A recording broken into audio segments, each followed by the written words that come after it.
Bom dia aos meus alunos do primeiro ano do Máximo.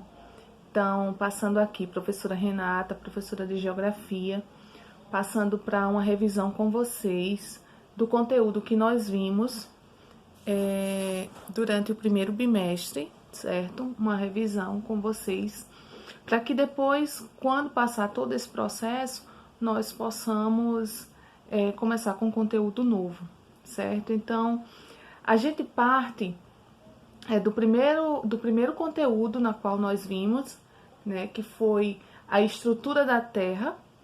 Então, nós iniciamos com o conceito de geologia, né, como uma ciência que ela vem estudar a superfície terrestre, vem estudar tudo o que compõe, né, essa superfície terrestre, as rochas, né, todo o planeta Terra e as suas características e, consequentemente, o relevo de uma forma geral e especificadamente o relevo brasileiro, como a gente viu nas aulas anteriores, né?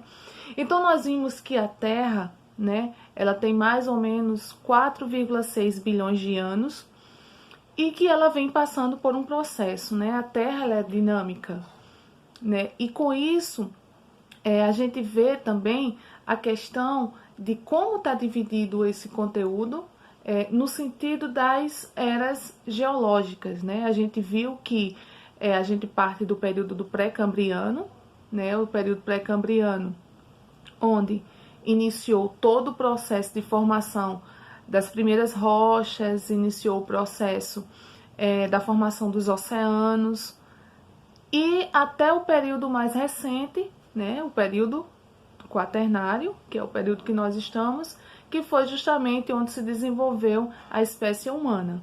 Então, a gente tem toda essa conjuntura da estrutura da Terra, desde o seu princípio de formação, que foi dividido justamente a geologia, né, como que estuda essa superfície terrestre, dividiu para mais conhecimento, para mais entendimento da ciência geográfica e a maior situação do homem na superfície terrestre. Estudando todo esse arcabouço do que vem a ser a geologia, do que vem a ser essas eras geológicas, né, essa divisão da superfície terrestre, a gente parte para o entendimento, né, como vocês bem sabem, vai existir a estrutura dinâmica da Terra, né, junto com os elementos, com os processos endógenos, e também nós vamos passar para o entendimento da estrutura da Terra a partir dos processos exógenos, né, dos processos externos. Então, partindo do pressuposto da estrutura interna vista pelos processos endógenos, né, que é o que vai dar origem ao vulcanismo, o tectonismo, né, os abalos sísmicos e até propriamente os tsunamis, que é justamente o movimento das placas tectônicas na superfície oceânica, né? Para que a gente entenda toda essa conjuntura, né, do que vem a ser essa estrutura, né, esses elementos endógenos, a gente parte de duas teorias, né? Creio que vocês estejam lembrados. A gente parte da teoria da deriva continental, que era quando justamente os continentes eles eram todos juntinhos, era tido como conhecido como a Pangeia, né? Então todos os continentes eles eram juntinhos e essa teoria, né, que foi formulada pelo alemão no século XX, então tinha esse pressuposto justamente de que a Terra ela era uma Pangeia, os continentes eles eram todos juntinhos. Em pressuposto a teoria da deriva continental, surge justamente a teoria das placas tectônicas, né, que é quando as placas elas começam a converger e a diverger, elas entram em atrito e elas se separam, né? Então, os continentes eles começam a se desprender, os continentes eles começam a se soltar. E com isso o que a gente leva hoje como a teoria das placas tectônicas, os movimentos, né, de convergência e de divergência, de atração, né, de repulsão. Então, com o aquecimento justamente da superfície terrestre, né? Só recapitulando para que vocês entendam que a crosta terrestre, que a Terra ela vai ter a sua parte superficial, a crosta terrestre, o manto e o núcleo, que vai ser dividido em núcleo interno e núcleo externo. Então, justamente com o aquecimento, né, desse interior da Terra, os continentes fazem com que eles comecem a se movimentar e a converger e a diverger. Então, dentro da geologia, nós temos justamente essas duas teorias que até hoje, né, a gente estuda dentro da geografia física, né, que a geografia, essa parte da geografia física, a gente começa justamente com a geologia, para que a gente chegue na geomorfologia e na pedologia, né, que vai ser o estudo do relevo e o estudo dos solos.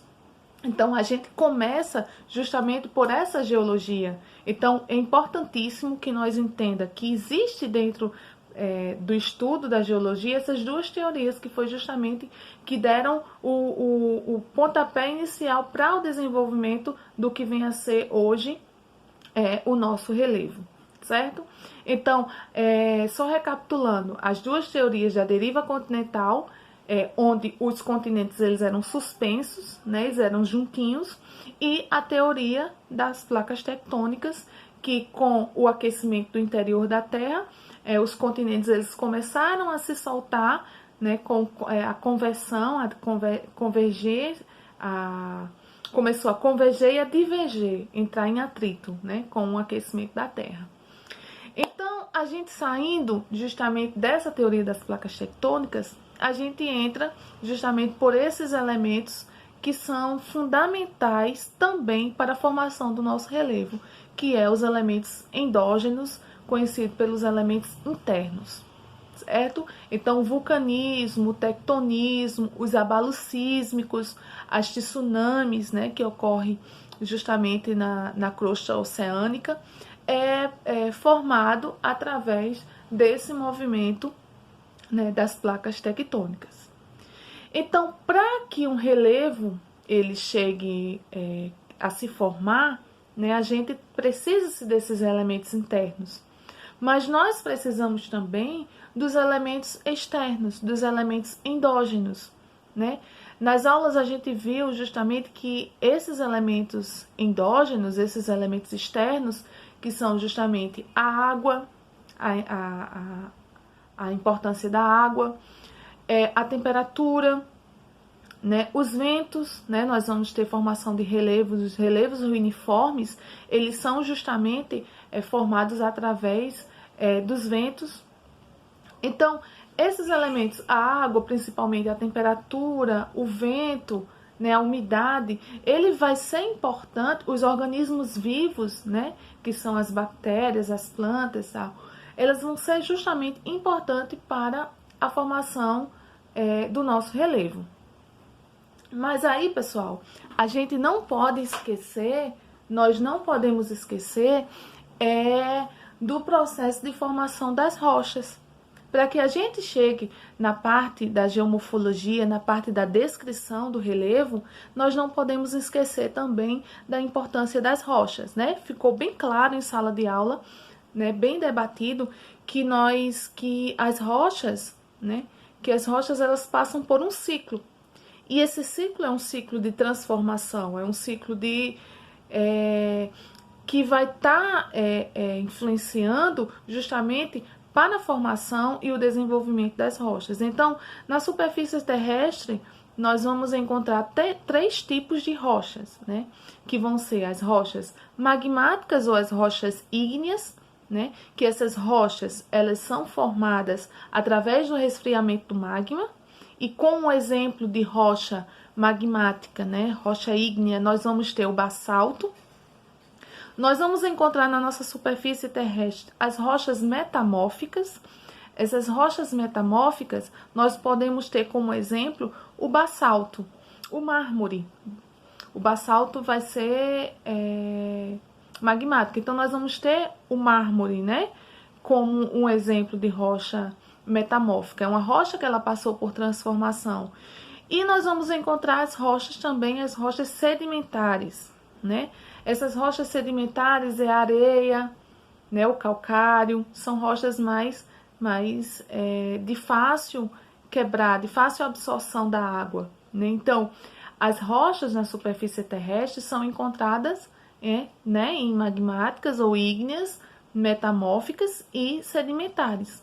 E elas passam por um ciclo, né? Uma rocha nem necessariamente ela foi sedimentar a vida inteira, ela pode ter sido metamórfica, mas com o processo de transporte, de acumulação, de sedimentação, ela chegou a ser uma rocha sedimentar, certo?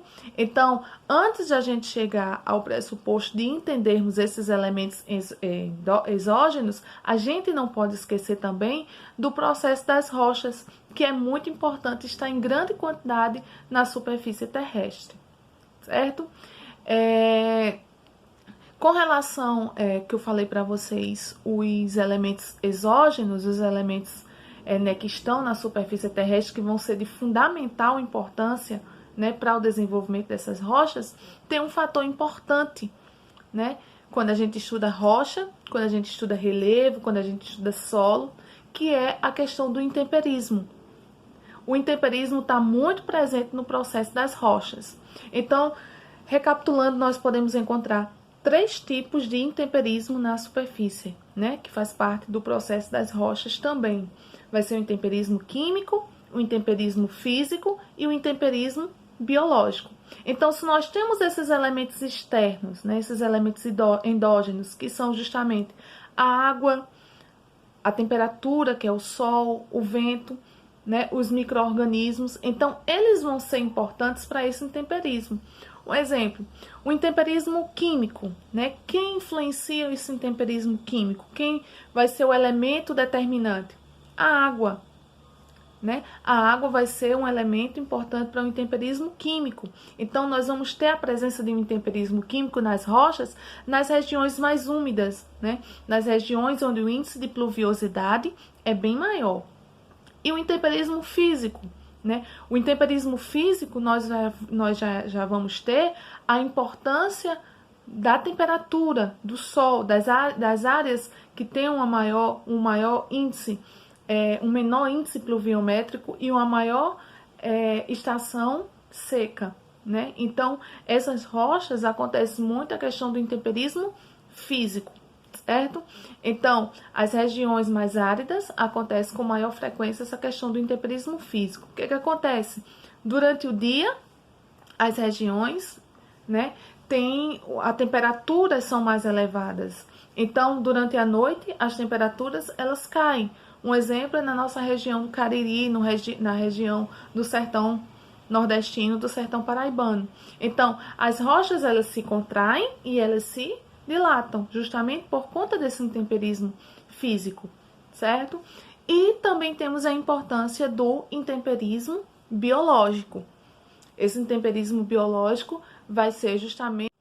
Então, pessoal, esse conhecimento do intemperismo em suas 3 formas é de fundamental importância para que nós compreendamos o que vem a ser o ciclo das rochas, para que nós cheguemos aos tipos de formas, né, que estão na superfície terrestre. Então, a gente, nesse capítulo, nessa aula, certo? A gente vai ficar com essa estrutura, com essa dinâmica, né, da Terra, com seus elementos de base de formação, com seus elementos endógenos, né? Quais são os elementos endógenos? São os elementos que acontecem, os movimentos que acontecem no interior da Terra. Vulcanismo, tectonismo, abalos sísmicos e tsunami. E os elementos exógenos, os elementos externos, são justamente esses elementos que acontecem na superfície terrestre, certo? Então, endógeno e exógeno, certo? A gente vê agora, né, para que na próxima aula a gente veja a questão das formas, né, as formas do relevo, que nós estudemos mais especificadamente o que vem a ser as planícies, os planaltos e as depressões. A gente vê que para que se chegue a cada um tipo de relevo desse, é muito importante a gente saber a base, né, de formação. A gente vimos nas aulas anteriores, né, que o relevo da Terra, de uma forma geral, vai ser constituído justamente de quê?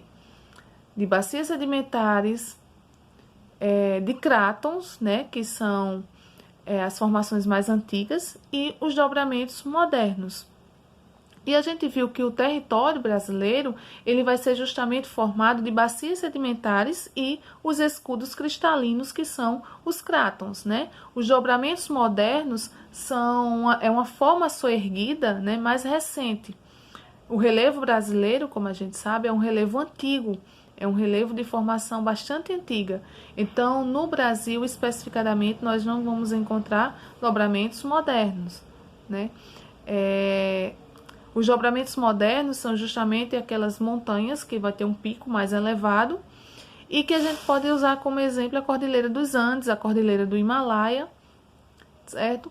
E o relevo brasileiro, nós vamos encontrar as planícies, os planaltos e as depressões que nós vamos ver na aula seguinte, né? Mas de base de formação para esses tipos de relevo, a gente vamos encontrar no Brasil especificadamente as bacias sedimentares e os escudos cristalinos, os crátons, que é uma formação bastante antiga e que está bastante presente na superfície terrestre e especificadamente no território brasileiro. Então, essa aula para vocês fica como uma forma de revisar essa base dessa estrutura da Terra, certo? Quando for na aula seguinte, a gente já parte para as formas da superfície, as formas de relevo, e a gente vê qual a importância, né, dessas formas de relevo para a sociedade, para o desenvolvimento do ser humano, para o desenvolvimento das plantas, o desenvolvimento dos animais, né? E a gente vê detalhadamente. Então, por hoje, nós fiquemos com a importância dos elementos endógenos e dos elementos exógenos, certo? A importância das teorias das placas tectônicas e a teoria da deriva continental, certo? Então, a gente vê essa base estrutural, né? Essa geologia que ela vai dar suporte para se entender lá na frente o que vem a ser os tipos de formação de relevo e os solos, né? Como a gente viu nas aulas anteriores, os solos eles são de fundamental importância também dentro da geografia física, para que a gente possamos nos se situar e possamos nos ver qual a importância de cada solo de acordo com cada região geográfica, tá bom? Então, para vocês, eu deixo hoje que vocês sempre estejam vendo as atividades do livro, certo? Tem uma atividade na página 734, que é atividades complementares. Então, vocês sempre façam essas atividades dos livros, que são questões bem atuais, certo? São questões de vestibular, são questões de Enem. Então, é de fundamental importância que vocês desenvolvam essas atividades, porque elas vão ajudar vocês para o desenvolvimento intelectual e para boa obtenção quando chegar ao Enem, certo? Então, por hoje é só. Espero que vocês tenham gostado. Alguma dúvida, certo, que ficou, vocês podem entrar em contato comigo. Estou no grupo do WhatsApp da turma, e também estou no Instagram, Renata Cordeiro. Quem tiver alguma dúvida pode me perguntar, e as nossas aulas serão assim, tá bom? Um beijo no coração de todos, se cuidem, fiquem em casa, que logo, logo estaremos juntos.